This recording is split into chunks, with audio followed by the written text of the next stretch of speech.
All right, so I didn't have time for an intro. I'm here in an E34 that I just bought for the M50 swap.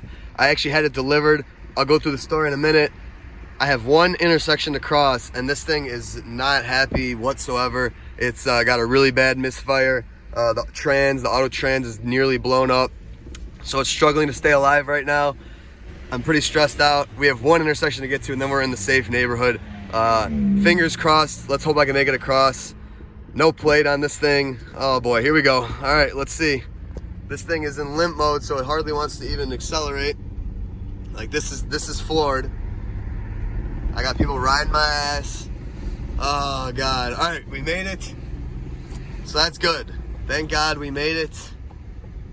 Oh man, I can't wait to dig into this thing and get it ready for my swap here, because it seems like this engine is gonna need some work. Unless it's just the auto trans is that screwed up that it's messing with the engine. But oh yeah, so that's floored, so the trans does not even downshift. Oh yeah, but you see 124,000 miles and Calypso, so that's pretty cool. It smells miserable. Something is either there's a ton of water in the spark plug wells, or it's got a huge vacuum leak or something. I'll go into it. I'll dig through everything once I get home. Right now it's just the stressful drive home. And we made it. What's up, guys? So that was a little bit of a hectic start to the first video of the E34 M50 swap actually going down. As you guys see here, I got myself the donor car, actually another Calypso, so this is kind of a cool little sight here. Anyway, you saw the beginning. It's not running too healthy, which worries me a little bit. So the story with this car, maybe you could see there, the plate, Minnesota. This thing was actually like 7.5, 8 hours away from me up in Minnesota.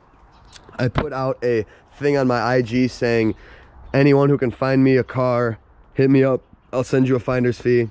Had a guy, Drew, who was messaging me a ton of cars, finally found me this one. While it was way too far away, I then contacted some other buddies of mine, and I was like, yo, do you have a transporter, blah, blah, blah. And he said, yes. Hit up the transporter, gave me a decent price. So I said, all right, threw an offer on the car, got the car, and scheduled everything. And the guy went and picked it up yesterday, got it here today, and I just drove it home. So this was a sight unseen, never heard it running, didn't really care. I got it for 800 bucks if you guys are curious, which now that I'm kind of looking at everything, may have been a little bit overpaid in terms of buying E34 parts cars, just because this thing has nearly nothing usable on it. The interior is all right, but most body panels are rusted or destroyed. I was kind of hoping I would have some things for my E34. It looks like I'll have side skirts, which is actually, I didn't even think about it. That's pretty cool. So I'll have side skirts, a hood, front bumper is clean, and then this fender is actually super clean, and then all the doors are ruined. So rear bumper is destroyed, quarter panel's destroyed, trunk's ruined. So yeah, whatever, it's a rough pile of trash, but it has 124,000 miles, and it's the M50 that I need for the E30. So I figured at 124K, I don't really care about anything else, but I'll start it up for you guys. First off, it hardly wanted to start off the trailer, which was kind of worrisome. And then the auto trans, like the guy said, is failing, so the car just surges. It doesn't even downshift. It does nothing. It's hardly drivable. That's what I'm trying to say. But what has me kind of nervous here, it's tan interior car too, by the way. So it starts right up now, but it's clearly running a misfire or a vacuum leak because it just died. So that's immediately not great. It's way high in oil. Oh my God, there goes the hood. All right, let me try to get this thing to actually run for you guys. This thing is not happy at all. Maybe I'll stomp test it, hold on. So you guys will see here, my check engine light's blinking. So I did the stomp test. If you don't know how to do that, it's basically you got to stomp down the gas pedal 5 times all the way, and it'll read your at whatever engine light codes are flashing. So the engine light will flash a certain number of times. So you'll see here, it'll pop on, and it flashed once there, so that's a 1. That's 2 flashes, so that's 2.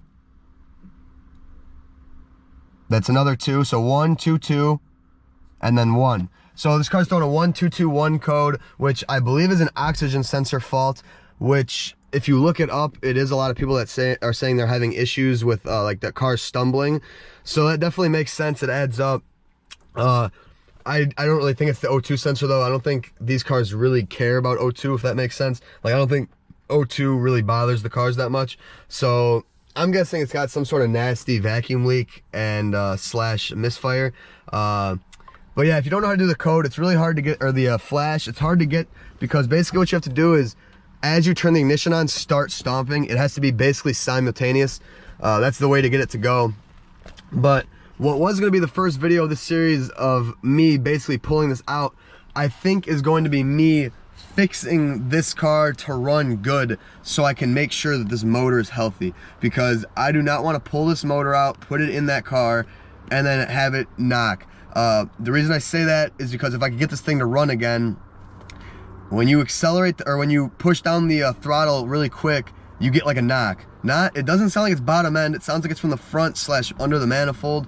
I'm having a hard time kind of picturing what it is, but it's scaring me. It doesn't knock revving. It doesn't, you know, nothing else.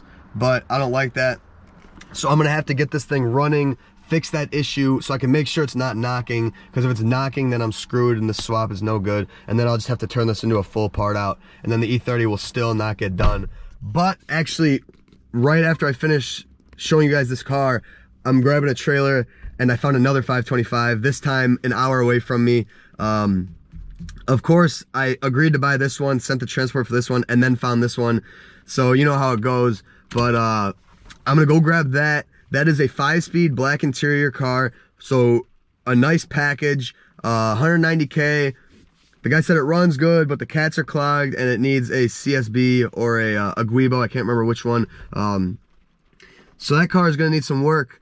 I was thinking about probably dailying that car and all winter, and then after winter deciding what I want to do with it. It's kind of an impulse, but if this car turns out to be blown and have no good of a motor, then I'll probably be taking the motor out of that thing and doing all that. So if you guys don't know, I am not using the Getra or the trans from an E34. I'm just gonna use the 260 that's already in the E30, because that's a low mileage and a healthy trans with good clutch and all that. So all you gotta do is buy like a little adapter for the shift linkage, because it has like it's a different angle. So you gotta buy that, and then a motor mount or a bracket for the trans mount. I think that's it. The trans bolts right up.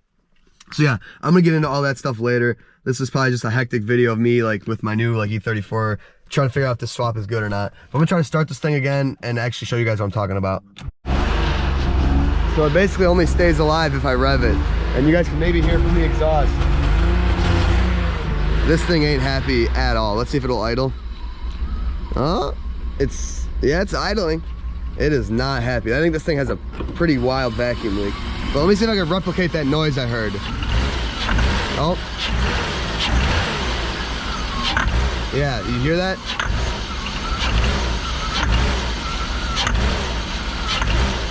So that has me pretty worried, because that sounds, I don't know what makes that sound in an engine that's not rod knock, but it only happens when you quickly accelerate, which is also what leads me to believe that it's something kind of stupid. So I'm not gonna assume the worst, but I don't know yet. I have to go run and get a trailer and call U-Haul and pick up this other one. So I'll come back to you guys probably tomorrow sometime with that car, and then I'll go over everything, and then I'll start digging into this. But I just wanted to film this right now as it is. So we got some work to do. This thing is not very happy. I'm hoping that it doesn't have rod knock, because then I basically just wasted my time and my money with this thing, but whatever. All right, I know I said I was gonna go get that other car on Friday, but I couldn't get a trailer, so I had to wait till Sunday, and now of course it's miserable weather. Trailing a car in the rain sucks. But yesterday I finished putting away the E30's M50 for the year, so that's one thing off my plate. So now I can get this, bring this car home, and there's one less car at my house. But yeah, I'm gonna go get the trailer now, and then it's about an hour to there. And then once I got it all loaded up, I'll show you guys it, and then probably won't film anything else today in the rain. Last time I trailered a car in the rain was actually the E30, and I came up to a stoplight. Had plenty of time to stop, not enough time to go through, but with the wet road and the car on the back, the truck just started sliding. I ended up sliding into the intersection. Luckily there was no one coming, So I basically ended up just turning it into a right turn. You know, there's a right turn lane for turning right, and then straight for the intersection. They were both different lanes. There's a median in the middle. I ended up just taking a right turn from the straight lane because I wasn't gonna go through the whole intersection. And it was actually a red light camera intersection too, which makes it even funnier. All right, we got it at the gas station, getting snack. I'll give you guys a walk around when I'm home or whatever. Brandon, what do you guys say? Got co-pilot here. Grandma cookie. Giant cashews. What do you think about this car? It's great part-out car. No, great part-out car. He has no faith that this can be restored to all originalness. I beg to differ. I'll walk around right now. Drilled and slide rotors. Black interior and a 5-speed. Now that is a good come up. Some good rust in the quarter panel. Trunk's clean. Some real good rust in this quarter panel. All Bondo. Some nice decent wheels with good tires. It's a 95 with a narrow nose, which is weird, but yeah. Look at this absolute disaster that is at the end of my street. I'm kind of thinking, as long as this drivetrain checks out, which I'm praying that it does, then I kind of want this to be my winter beater. I'm always kind of looking for something to whip around in the wintertime, and I think this might be that car. So I'm gonna make its own video slash series on this car of bringing it back to kind of looking decent again, cleaning it up, getting it running, and I'll probably start a series on that. So I'm not gonna really talk much about that car in this video. It runs like absolute trash.